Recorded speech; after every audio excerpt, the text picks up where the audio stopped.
नमस्कार दोस्तों, आपका स्वागत है अपनी नेक्स्ट क्लास में। आज हम 1 दिसंबर को होने वाले 2:30 बजे वाली शिफ्ट के क्वेश्चन हल करेंगे मैथ के। तो बिना किसी देरी के हम शुरू करते हैं। आपके सामने क्वेश्चन दे रखा है, आपने को दे रखा है एक सिंपल इंटरेस्ट है 3 साल का। 3 साल का 14% के हिसाब से 42 रुपये कम होता है 5 साल के सेम इंटरेस्ट के ब्याज से। तो सीधी सी बात है, 3 साल और 2 साल का अंतर कितना, सॉरी 3 साल 5 साल का अंतर कितना, 2 साल। 2 साल का 14% हिसाब से कितना हो गया,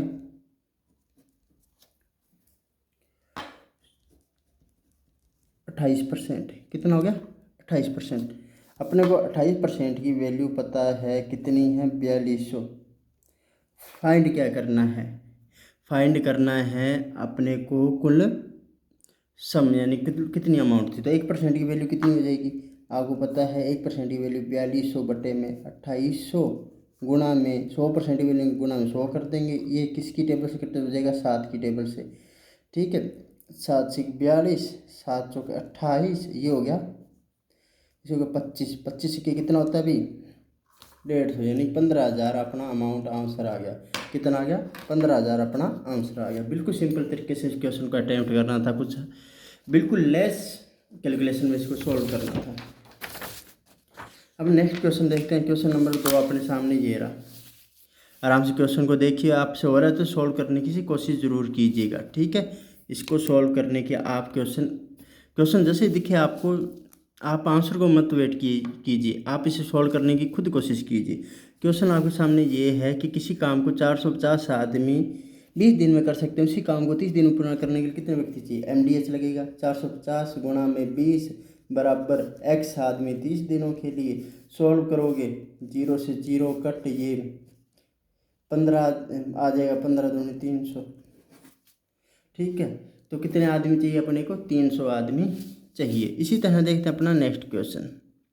नेक्स्ट A+B की वैल्यू कितनी है, 11 है, और AB की वैल्यू कितनी है, 7 है। तो A4 B4 की वैल्यू क्या है, तो अपने क्या फाइंड करेंगे, A² + B² की वैल्यू कैसे ज्ञात करेंगे, इन दोनों का होल स्क्वायर करेंगे। तो ये आ गया A² + B² प्लस 2AB बराबर 11² 121। AB की वैल्यू पता है 35 है, तो 2 × 35 कितना, 70। 70 क्या हो जाएगा, माइनस हो जाएगा। तो 70 जाके माइनस हो जाएगा। तो मैं डायरेक्ट बता रहा हूँ, आप मैं समझ पा रहा हूँ कि आप इस क्वेश्चन को आराम से कर लेंगे। तो ये 51 आ गया, कितना आ गया, 51। अब इसकी स्क्वायर करेंगे तो ये आ गया A4 B4 2A² B² और इधर आ गया 2601। A² B² मतलब क्या क्या हो गया, A² B² हो गया 35 की स्क्वायर, और 35 स्क्वायर आपको पता है क्या होती है, 1225। और इसका डबल कीजिए, इसका डबल आ गया 2450। और 2450 क्या हो जाएगा, 2601 में से माइनस हो जाएगा। तो ये 2450 की वैल्यू क्या, 2450 इसमें से माइनस हो जाएगा। तो अपने पास क्या है, A4 B4 की वैल्यू आ जाएगी। तो ये वैल्यू आ रही है 151। कितनी आ रही है, 151। बिल्कुल सिंपल क्वेश्चन था। इसी तरह देखते हैं नेक्स्ट क्वेश्चन। 2 नंबर दे रखे हैं अपने को, उनका जो HCF है 3 है, और उनका रेशो कितना है, 6:5 है। पहले भी आ चुका है। तो मैंने कहा कि इसका एलसीएम फाइंड करना है। जैसे क्वेश्चन में अपने क्या करेंगे, 6 × 5 जो भी वैल्यू दे रखी है उनका मल्टीप्लाई, जो भी रेशो दे रखा है किससे कर देंगे, HCF से। तो 6 × 5 = 30, 30 × 3 = 90, 90 अपना आंसर हो जाएगा। इसी तरह बिना किसी देरी के नेक्स्ट क्वेश्चन की ओर बढ़ते हैं। एक कंटेनर है, उसके अंदर 25 लीटर मिल्क है, उसमें से 5 लीटर मिल्क निकाल दिया गया। और ये प्रोसेस है जो आपने कितनी बार रिपीट की है, 2 बार और रिपीट की गई है। कुल मिला के ये प्रोसेस 3 बार की गई, क्यों, एक बार निकाल लिया, उसके बाद 2 बार और रिपीट किए गए, 3 बार निकाल लिया गया। तो इस क्वेश्चन करने का बड़ा सिंपल तरीका है। 25 ओरिजिनल वैल्यू, 25 में से कितने निकालिए, 5, तो कितने बच्चे पीछे, 20, 20 बटा 25। ये कितनी बारी हुई है, 3 बारी हुई है। ये प्रोसेस कितनी बारी हुई है, 3 बारी। 25 से 25 कट, आप इसको सॉल्व करोगे तो आपके पास आंसर 8 आएगा। इसको सॉल्व करोगे तो ये आएगा 4/5, ये आएगा 32, 32/5, 32/5। पूछा क्या गया अपने से, एक बार फिर देखते हैं, मैंने कहीं कुछ गलत तो नहीं कर दिया क्या। सॉरी, ये हाँ 16 आना था। कितना आना था, ये 16, गलती से ये गलत हो गया 16। ये कितना 16, ये 64 आ गया, सॉरी गलती से हो गया 64। अब 64 को 5 से डिवाइड करेंगे, सिंपल तरीका होता है। 64 को 5 से डिवाइड करने का मतलब क्या होता है, ऊपर वाले को डबल कर दीजिए और जो भी आंसर आ रहा है उसको एक छोड़ के पॉइंट लगा दीजिए। 12.8 लीटर दूध बचेगा। उसके बाद कितना दूध बचेगा, 12.8 लीटर। बिल्कुल सिंपल क्वेश्चन।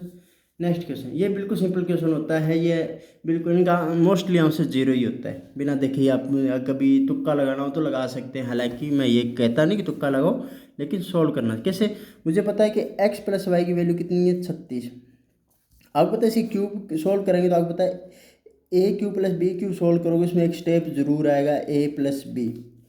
जैसे ही स्टेप आया अपना आंसर हो गया। कैसे, ए प्लस बी, यानी यहाँ क्या लिखना है आपको, एक्स माइनस 27 प्लस वाई माइनस 9। आपको पता है एक्स प्लस वाई की वैल्यू कितनी है, 36। और पीछे जो भी स्टेप है कोई मतलब नहीं है, उसकी वैल्यू क्या हो जाएगी, -36। 27 माइनस 9 36।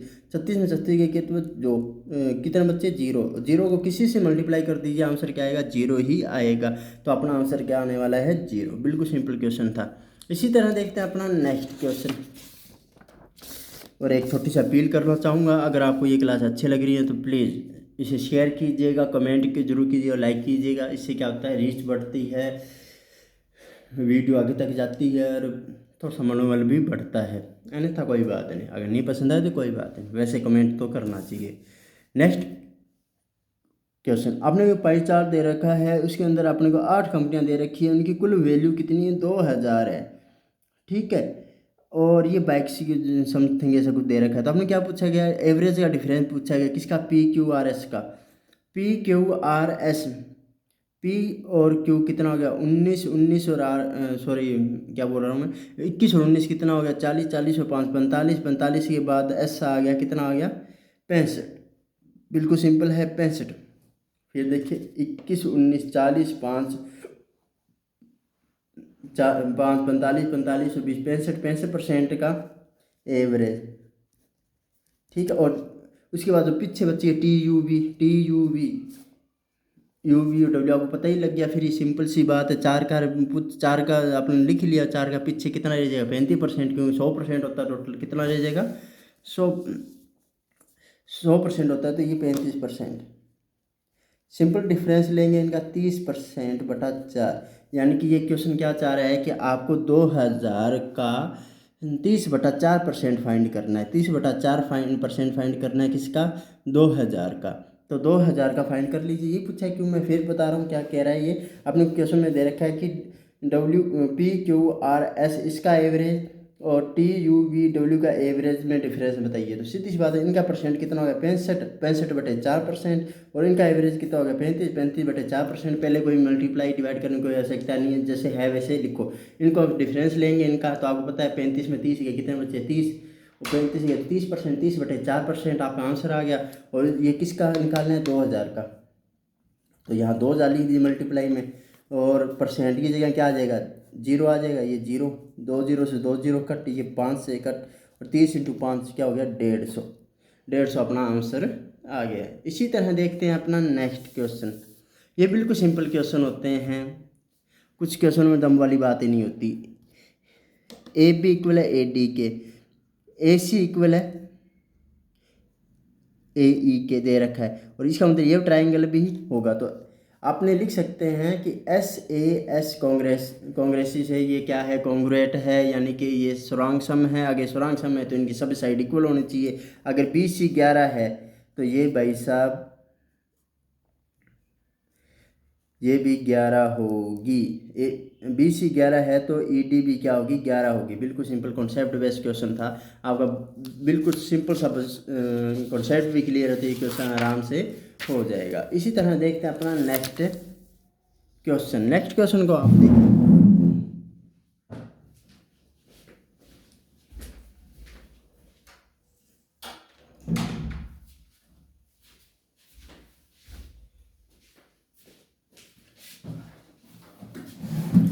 उम्मीद करता हूँ आपने क्वेश्चन देख लिया होगा। बिल्कुल सिंपल क्वेश्चन है, कोई तकलीफ वाली बात ही नहीं है। तो आपने पहले फाइंड करेंगे y³ + 1/y³। वो कैसे निकालेंगे, इसका फार्मूला होता है a³ - 3 है। a³ यानी कि a की है, a की क्यूब कितनी, 27, -3 × a यानी कि 3 × a की वैल्यू क्या, 9, ये होगी 18, और 18 + 2 की वैल्यू निकालनी है। इसकी वैल्यू 18, ये 2 है, तो 18 2 कितना होगा, 20। बिल्कुल सिंपल क्वेश्चन। नेक्स्ट क्वेश्चन, आपको ये फार्मूला याद होगा तो उससे जैसे मौज नहीं है भैया, बिल्कुल सिंपल क्वेश्चन है। तो टेन 60 1 + tan² 60 किसकी वैल्यू है? साइन 2 थीटा की वैल्यू है। साइन 2 थीटा यानी 2 × 60 डिग्री की वैल्यू है, यानी साइन 120 डिग्री की वैल्यू है। साइन 120 डिग्री को आप चेंज कर सकते हो। साइन अपने यहाँ इसको लिख सकते हैं 90 + 30, 90 + 30। साइन 90 + 30 है, मतलब ये कोस होगा, कोस 30 डिग्री। सेकंड में आपको पता है कोस क्या रहेगा? पॉजिटिव है। कोस 30, कोस 30 दे नहीं रखा तो कोस 30 किसी बराबर होता है? साइन 60 के बराबर होता है। ये अपना आंसर है, चेंज करके आराम से लिख सकते हैं। अब देखते हैं नेक्स्ट क्वेश्चन की ओर बढ़ते हैं। नेक्स्ट क्वेश्चन आपको दिखाई नहीं दे रहा होगा, लेकिन ये ग्राफ दे रखा है, उनकी वैल्यू दे रखी है। आपने क्या पूछा गया है कि ये अलग अलग वैल्यू है। ये क्या है? अलग अलग वैल्यू है। अगर इंटरेस्ट, लोन इंटरेस्ट की अमाउंट कितनी है? 3.15 करोड़ है, यानी कि यही आपने क्या दे रखा? परसेंटेज दे रखा है। 17.5 की वैल्यू आपने क्या दे रखी है? 3.15 करोड़ दे रखी है। तो 1% की वैल्यू कितनी होगी? 3.15 17.5। 1% की वैल्यू कितनी होगी? 3.15 17.5 करोड़ होगी। ठीक है, क्योंकि बट 17.5% की वैल्यू 3.5 करोड़ है, 3.15 करोड़ है। देन टोटल अमाउंट ऑफ एक्सपेंडिच आपने को खर्चा दे रखा है, टैक्स दे रखा है और इंफ्रास्ट्रक्चर पर दे रखा है। तो देखते हैं कि इंफ्रास्ट्रक्चर पर कितना लग रहा है? 20। उसके बाद इसने कहा है टैक्स पे कितना? 30। और एक्सपेंडिचर कितना? एक्सपेंडिचर बोले तो खर्चा कितना है इसका? खर्चा अपने देख रहे हैं,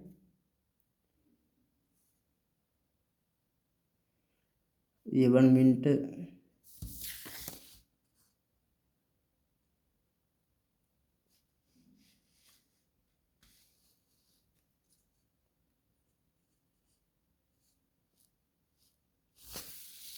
ओके, कोई बात है। इसमें टोटल अमाउंट पूछी है कि ऑन सैलरी पर कितना है सैलरी? तो ये हो गया 20। ठीक है, ये अच्छा इनकी वैल्यू पूछी है। 20 इंफ्रास्ट्रक्चर है, ऑन सैलरी 20 है, और ये कितना है? 10। ये 50%, यानी 50% की वैल्यू अपने से पूछी गई है। 50%, टोटल 20 और 30 और 20 कितना हो गया? 50% की वैल्यू अपने से पूछी गई है। सॉल्व कर लेंगे इसे, क्या कर लेंगे अपने? सॉल्व कर लेंगे। गुणा में 50। ठीक है, 17.5 की वैल्यू मुझे पता है। ये पॉइंट हटाओ, यहाँ क्या डबल जीरो लग जाएगा। ये पॉइंट हटाओ, यहाँ जीरो, 10 हो जाएगा। ये 2 पर गया, ये 5 पर कट हो गया, 5 से इसे कट कर दीजिए, तो ये आ गया 35। ठीक है, अब 35 को 9 से डिवाइड कीजिए। 35 को 315 से आप डिवाइड करो तो आंसर आएगा 9 करोड़। कितना आएगा? 9 करोड़। 35 निमा कितने हो? 315 करोड़ होता है। ओके, बिल्कुल सिंपल क्वेश्चन था। अब देखते हैं अपने नेक्स्ट क्वेश्चन। अब आपने पूछा गया वैल्यू ऑफ टेन 240 डिग्री। इसका मतलब आपको पता है, कन्वर्ट करना आना चाहिए। इसको मैं लिख सकता हूँ 10 की फॉर्म में, या मैं इसे लिख सकता हूँ 180 फॉर्म में लिखूँ, ज़्यादा बेटर रहेगा। 180 डिग्री प्लस 60। ठीक है, 180 + 60। 180 + 60 यानी कि ये कैसे होता है, मैं आपको यहाँ सिंपल सा बता देता हूँ। टेन थीटा बराबर क्या है? 180 + 60, तो ये हो गया 0, ये हो गया 90, ये 180 और ये 270। तो ये मैं से यहाँ एग्जिट करते हैं। यहाँ अपने पास 10 और कोड दोनों ही क्या होते हैं? पॉजिटिव होते हैं। तो ये इतना अपने को पता है, तो अपने कोई फिक्र वाली बात ही नहीं है। अगर फिक्र वाली बात नहीं है तो इसको सॉल्व कर लेंगे। 10 180 मतलब 2 × 90, तो इसका मतलब 10 का 10 पड़ा रहेगा, और 10 थीटा की वैल्यू कितनी है? 60 डिग्री। 10 60, ये आ गया 10 60। 10 60 की वैल्यू क्या होती है? √3। क्या वैल्यू होती है? √3, सॉरी √2। √3 क्या?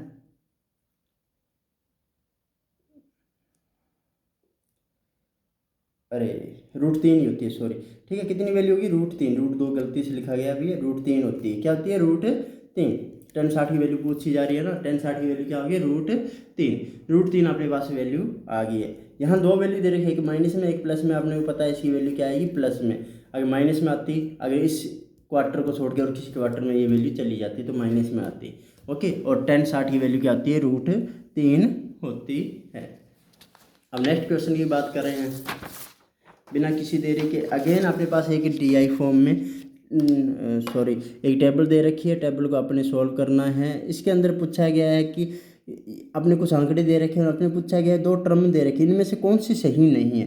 दे इनकम टैक्स C1 इन ईयर P इस 33% यानी कि 1/3 हो गया। इसकी वैल्यू क्या है, किसकी, C/2 की है।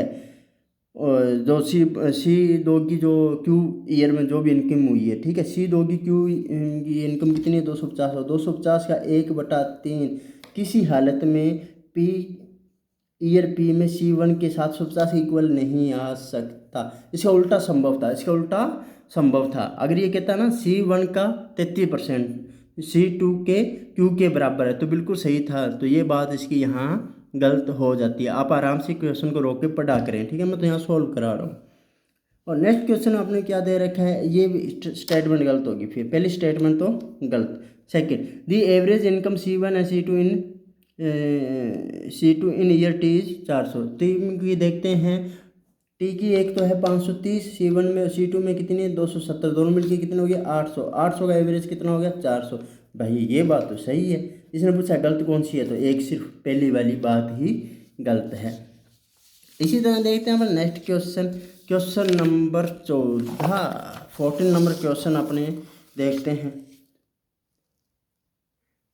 क्वेश्चन नंबर 14 अपने देखते हैं भैया क्या आ रहा है। क्वेश्चन नंबर 14 का ये क्वेश्चन इस तरह से है कि एक सिंगल डिस्काउंट बताना है 15 और 12। इसमें ए बी लगा देंगे। ए बी आपको पता ही है कैसे लगाया जाता है, फार्मूला बता दो तो नहीं पता तो A+B माइनस AB/100, सीधी सी बात है। ए बी कितना आ गया, ए बी आ गया 27%, मल्टीप्लाई करेंगे तो 180% बटे 100 यानी 1.8। अब 1.8 इसमें से माइनस कीजिए तो आपके पास आंसर आएगा, 2 में से जाएगा तो 25.2 आंसर आ जाएगा। 25.2% अपने पास आंसर आ जाएगा, ये अपना उत्तर है। नेक्स्ट सवाल, एक कॉपर का सफ़ेयर है 18 सेंटीमीटर है, इसको क्या करना है, एक 6 मिलीमीटर डायमीटर वाले वायर में बदलना है, तो इसकी लेंथ फाइंड करनी है। सीधी सी बात है, दोनों का वॉल्यूम लगेगा क्योंकि एक वॉल्यूम को दूसरे वॉल्यूम में चेंज करना है। तो वॉल्यूम का फार्मूला क्या होता है, वॉल्यूम का फार्मूला होता है सफ़ेयर का तो 4/3 पाई आर स्क्वायर, और इसका होगा पाई आर स्क्वायर एच, ठीक है, पाई से पाई कट 4/3। इसका डायमीटर 18 है तो इसका जो सॉरी ये क्यूब लगेगा, यहाँ क्या लगेगा क्यूब, तो यहाँ क्या लग जाएगा इसका क्या बोलते हैं, हाँ इसका रेडियस जो क्या हो जाएगा 9 हो जाएगा। कितना हो जाएगा 9, 9 × 9 × 9। और ये अपने को क्या एच फाइंड करना है, तो ये इसका जो आर स्क्वायर नीचे आ जाएगा, इसका आर स्क्वायर क्या होगा 6 मिलीमीटर। 6 मिलीमीटर का मतलब ये हो गया कि इसका डायमीटर 6 तो 3 मिलीमीटर, 3 मिलीमीटर गुणा में 3 गुणा में 3। लेकिन यहाँ इसको क्या करेंगे, सेमी में चेंज करेंगे। सेमी में चेंज करने के लिए इसको किससे डिवाइड करेंगे, 10 से डिवाइड करेंगे। किससे डिवाइड करेंगे, 10 से डिवाइड करेंगे। ओके, 10 से डिवाइड करेंगे। अब आपने इसको सॉल्व कर सकते हैं। ये 3 बच्चा, यहाँ भी 3 बच्चा, यहाँ भी 3 बच्चा, इसको सॉल्व करेंगे तो ये बच्चा, ठीक है, और 3 × 9, 9 चौके 36। अब 36 इसने ये लेंथ कैसे गलत आ रही है मेरी, एक बार क्वेश्चन देख लेता हूँ मैं। एक कॉपर वायर दे रखी है अपने को, डायमीटर 18 सेंटीमीटर है, बिल्कुल सही है, ठीक है, तो ये 9 हो गया, ठीक है, 4/9। और इसको एक तार में बदलना है, यानी कि ये सिलेंडर हो गया, ठीक है, पाई से पाई कट गया। आर स्क्वायर की वैल्यू कितनी होगी 3, 3, 3 10, ये 3, 3 की टेबल कटी, ये 27 आ गया, यानी कि 3, 3 9 ये 36 आ गया।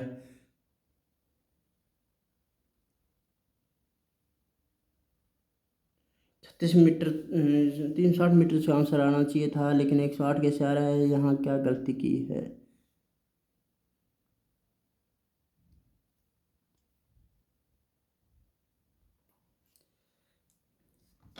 अरे माफ़ी चाहूँगा, ये हाँ आर स्क्वायर से गलती से ये एक्स्ट्रा लगा दिया मैंने, ठीक है, ये गलती से मैंने एक्स्ट्रा लगा दिया। इसको सॉल्व करेंगे, ये 3 से 3 कट हो जाएगा, ठीक है, 9 3 27, 27 चौके 108, ये हो गया। एच बराबर अपने पास वैल्यू क्या आ रही है, क्योंकि कई बार दिखाई नहीं देता ना तो एक्स्ट्रा लिखा जाता है, तो एच बराबर क्या आ गया 108.00 सेंटीमीटर में, या मीटर में चेंज करोगे 100 से डिवाइड कर दो, आंसर क्या आ जाएगा मीटर में 108 मीटर अपना ये रहा आंसर, ठीक है। ये एक्स्ट्रा लग गया था, ये क्या लग गया था, एक्स्ट्रा लग गया था। नेक्स्ट क्वेश्चन की ओर देखते हैं अपने। एक सॉलिड मेटल है सफ़ेद है, उसका रेडियस कितना 13 सेंटीमीटर से मेल्ट किया गया और रिकास्ट किया गया। रिकास्ट कभी भी किया जाता है तो वॉल्यूम की बात होगी। तो कोन को चेंज किया गया जिसका डायमीटर का जो बेस का डायमीटर वो कितना 13 सेंटीमीटर है, तो इसकी हाइट क्या होगी। तो दोनों का वॉल्यूम बराबर होना चाहिए, यानी इसका वॉल्यूम 4/3 पाई आर क्यूब और इसका 1/3 पाई आर स्क्वायर एच। तो पाई से पाई कट, 3 से 3 कट। यहाँ आर क्यू की वैल्यू कितनी है 13 और यहाँ आर स्क्वायर की वैल्यू कितनी है, आर स्क्वायर की वैल्यू 13/2 क्योंकि ये 13/2 होगा, 13 से 13 कट। तो ये आ गया अपना अब आंसर, ठीक है। और यहाँ मल्टीप्लाई में यहाँ 4 भी है, यहाँ मल्टीप्लाई में क्या रहेगा 4। तो अब एच, ये एच बराबर आ गया, तो एच बराबर अपना आंसर क्या आ गया, एच बराबर आंसर आ गया 4 गुणा में 13। सॉल्व करोगे 13 चौके 52 और 208 मीटर अपना क्या आ गया आंसर आ गया, या सेंटीमीटर तो सेंटीमीटर अपना आंसर आ गया, 208 सेंटीमीटर अपना क्या आ गया आंसर आ गया। इसी तरह देखते हैं अपना नेक्स्ट क्वेश्चन।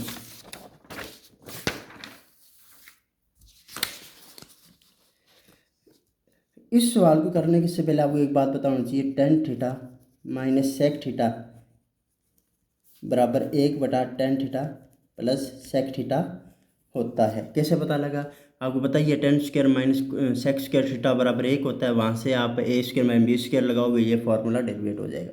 तो इसकी जगह मैं लिख सकता हूँ tan theta minus sec theta बराबर 1/7, और ये मुझे पता ही है tan theta plus sec theta बराबर कितना 7। इन दोनों में से मैं किसी को सोल्व करके मैं क्या निकालूंगा, एक की वैल्यू निकालूंगा, चाहे किसी की भी निकालूँ कोई फ़र्क नहीं पड़ता है। मैं टेन थीटा की वैल्यू निकाल रहा हूँ, टेन थीटा की जैसी वैल्यू निकालूंगा मैं तो इन दोनों जोड़ दूंगा, जोड़ के 2 से डिवाइड कर दूंगा, टेन थीटा की वैल्यू आ जाएगी। टेन थीटा की वैल्यू यहाँ से मेरे पास क्या आएगी 7 49 50/2 25/7।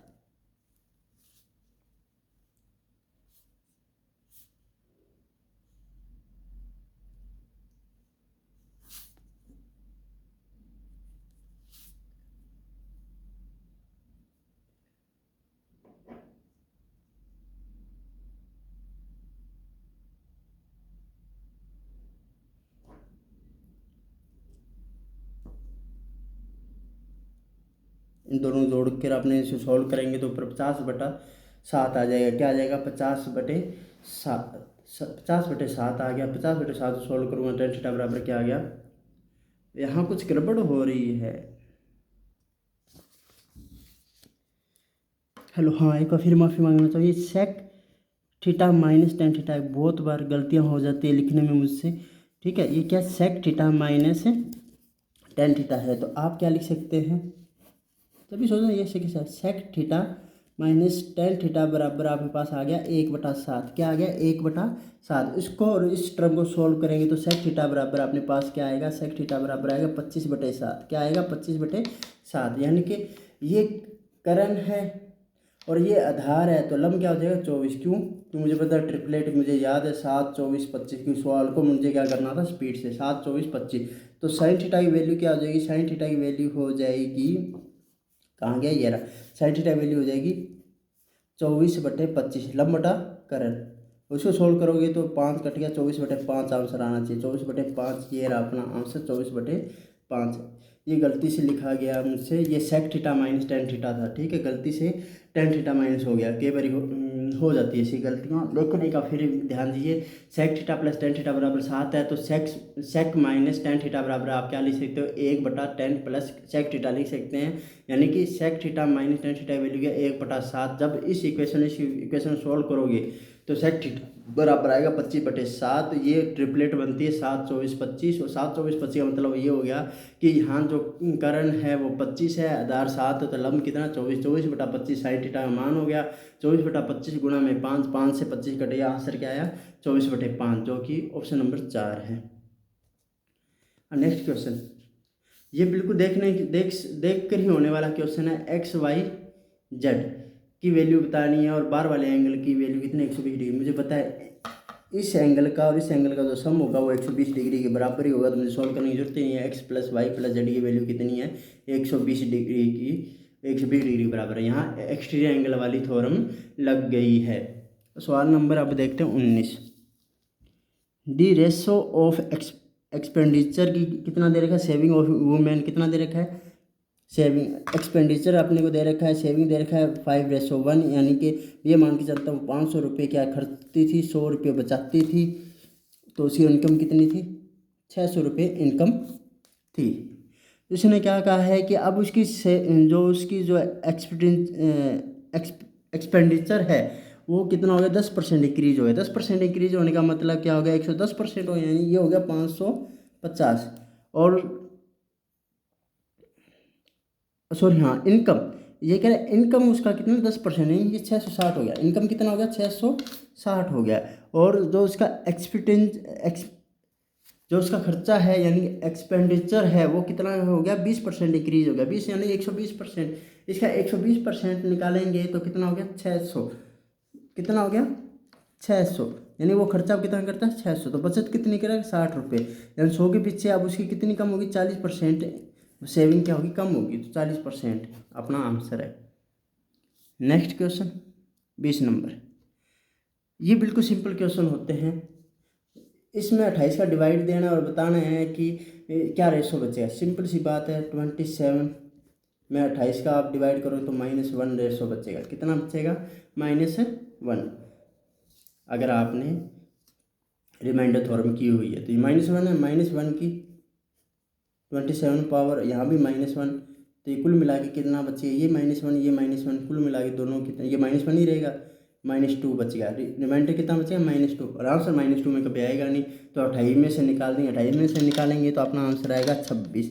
28 - 2 आंसर क्या आएगा, 26। यानी कि इसमें रिमाइंडर कितना बचेगा अपना, 26 बचेगा। कितना बचेगा, 26 बचेगा। इसी तरह देखते हैं अपने next question.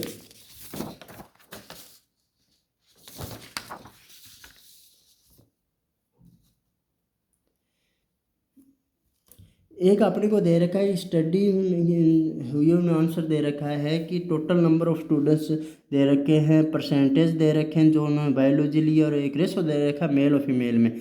Find the ratio the female students who opted biology in school B. जिन्होंने स्कूल बी में क्या ली है, बायोलॉजी ली है। तो बायोलॉजी ली है स्कूल बी के अंदर, तो देखते हैं ये कितने कौन है।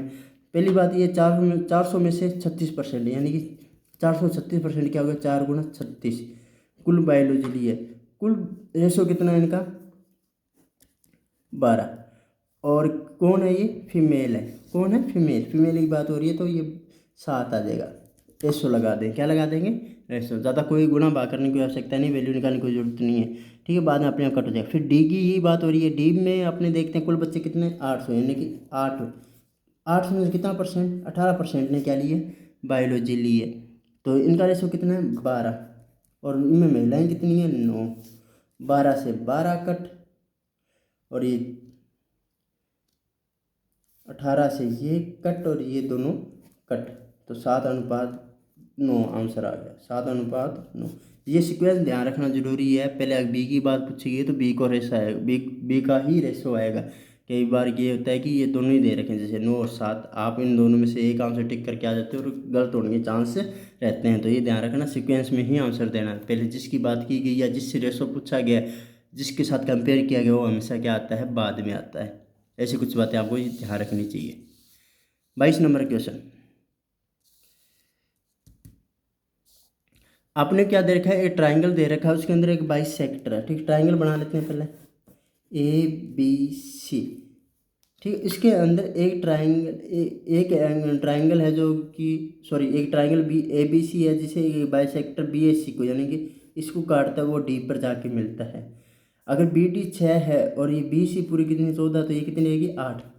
एक बात बताना चाहूँगा, ये जो बाइसेक्टर होता है हमेशा इस साइड को इनके रेशो के इक्वल ही बांटता है, यानी जो AB रेशो AC होगा उसी रेशो में इसे बांटेंगे, तो इनका जो रेशो होगा वो इनके बराबर ही होगा। यानी कि इनका रेशो 3-4 आ रहा है, तो AB और AC का रेशो भी क्या आएगा, 3-4 ही आएगा। यह भी कॉन्सेप्ट बेस्ट क्वेश्चन था, सॉल्व करने की ज़्यादा आवश्यकता नहीं पड़े। Question number 23। क्वेश्चन नंबर 23 में आपको दे रखा है कि एक व्यक्ति है वो 20 से 4 गुना टाइम ज़्यादा लेता है, जबकि सी से 5 गुना टाइम ज़्यादा लेता है। इनका जो एफिशिएंसी हो जाएगा 1 4 1 5, उल्टा हो जाएगा। तो आप बड़े आराम से बता सकते हैं ए बी सी की एफिशिएंसी क्या हो जाएगी। आप कहेंगे सर 1 4 5 ये इनकी एफिशिएंसी है। ये तीनों मिलकर उस काम को 4 दिन में ख़त्म कर सकते हैं, यानी कि इनके एक दिन में ये एक काम करता है, ये 4 काम करता है, ये 5 काम करते हैं, दोनों मिलकर तीनों मिलकर कुल एक दिन में 10 काम करते हैं और 4 दिन तक ये काम करते हैं तो फिनिश हो जाता है। यानी कुल काम कितने यूनिट है, 40 यूनिट है। तो 40 यूनिट को अकेला ए बी कितने दिन में करेगा, 40 यूनिट को ये कितने दिन में करेगा, 40/4, यानी हर दिन में ये 4 काम करता है तो 40 काम कितने दिन में निपटा देगा, 40 यूनिट को ये 10 दिन में निपटा देगा। आंसर आ गया 10। बिल्कुल सिंपल क्वेश्चन। Next question. अब इस क्वेश्चन को देखिए भैया, एक स्विमर है वो क्या है कि हाँ, अब इस क्वेश्चन को सॉल्व करना ही पड़ेगा। अब इस क्वेश्चन पहले आराम से आप पढ़िए, ठीक है, और मैं उम्मीद करता हूँ आप इसे पढ़ चुके हैं तो रोक के पढ़ा ही होगा। तो आपने इस क्वेश्चन को सॉल्व करते हैं। तो एक स्विमर है वो क्या करता है, 6 मिनट में कोई दूरी जाता है। तो 6 मिनट के अंदर कितनी दूरी तय करेगा, u-v, क्योंकि वो अगेंस्ट जा रहा है, ठीक है। वहीं सेकंड जो बंदा है वो क्या कितनी दूरी तय करेगा, 6 मिनट के अंदर u+v दूरी तय करेगा। ओके, और दोनों का जो अंतर आ रहा है वो 120 मीटर आ रहा है। सीधी सी बात है, ये जो उसकी डायरेक्शन में जाएगा, धारा की डायरेक्शन करंट की डायरेक्शन में ज़्यादा दूरी तय करेगा। इन दोनों का डिफरेंस करेंगे तो वो किसके बराबर आना चाहिए, 120 मीटर। तो ये 6u + 6v, इनका डिफरेंस करेंगे तो -6u + 6v बराबर किसका है, 120 का है। किसका है, 120 का है। 6u से 6u कट गया तो अपने पास क्या बचा, 12v। क्या बचा, 12v, किसके बराबर, 120 के बराबर। तो v की वैल्यू क्या आई, 10। लेकिन गौर करने वाली बात है, ये जो आपने स्पीड आई है मीटर/मिनट आई है, मीटर/मिनट आई है। इसको क्या करेंगे, अपने किलोमीटर/आवर में चेंज करेंगे। स्पीड किस में पूछी गई है, किलोमीटर/आवर। मीटर को किलोमीटर में चेंज करने के लिए 1000 से डिवाइड, मिनट को घंटे में चेंज करने के लिए 60 से मल्टीप्लाई, 2 0 कट 0.6 किलोमीटर/आवर अपना क्या आ गया, आंसर आ गया। किलोमीटर/आवर अपना क्या आ गया, आंसर आ गया। एक बार फिर एक बेहतरीन क्वेश्चन, ठीक है, बेहतरीन यानी कि ये कई बार आपको सोचने में मजबूर कर देता है, क्योंकि स्पीड वहाँ प्रेशर में आप समझ नहीं पाते इस क्वेश्चन को कैसे अटेम्प्ट करें। फिर एक बार मैं बताने की कोशिश करूँगा ये क्या हो रहा है।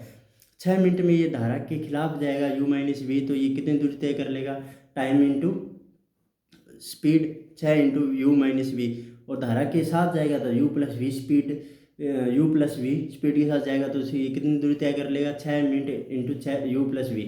अब ये कह रहा है कि इन दोनों का बीच का जो डिफरेंस है 120 मीटर आ गया, यानी कि ये ज़्यादा दूरी तय करेगा 6u + 6v, किससे, इस स्पीड इस दूरी से। तो इसको इसमें से माइनस करेंगे तो अपने पास 12v आएगा। 12v की वैल्यू कितनी आ गई, 12v की वैल्यू आ गई 120, v की वैल्यू आ गई 10, यानी 10 मीटर/मिनट। इसको क्या करेंगे, किलोमीटर/आवर में चेंज करनी, आंसर आएगा 0.6 किलोमीटर/आवर, अपना आंसर आ गया। इसी तरह देखते हैं आज से अपना लास्ट क्वेश्चन।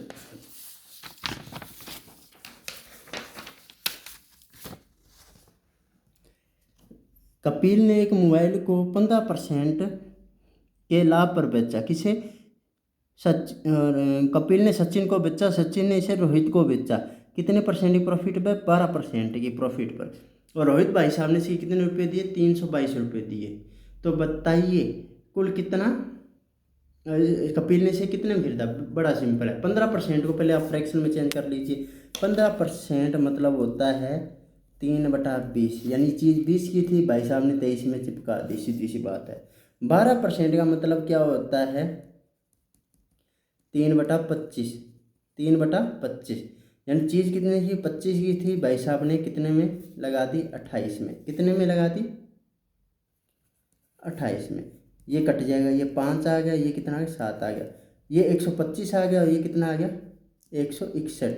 और आपने 161 की वैल्यू दे रखी है 322। कितनी दे रखी है, 322, यानी एक यूनिट की वैल्यू कितनी आ गई, 2। तो 125 वैल्यू कितनी होगी, दोगुना कर दीजिए, 250 रुपये। कितना आ गया, 250 रुपये। तो तो ये रहा अपना आंसर, कहाँ गया, ये रहा अपना 250 रुपये। बिल्कुल सिंपल क्वेश्चन था। अब उम्मीद करता हूँ आपको ये क्लास अच्छी लगी होगी। अच्छी लगी है तो इसे शेयर कीजिए जितना हो सके, और लाइक कमेंट तो करना ही करना है। तो इसी तरह की क्लास के साथ फिर मिलेंगे, तब तक जय हिंद जय भारत।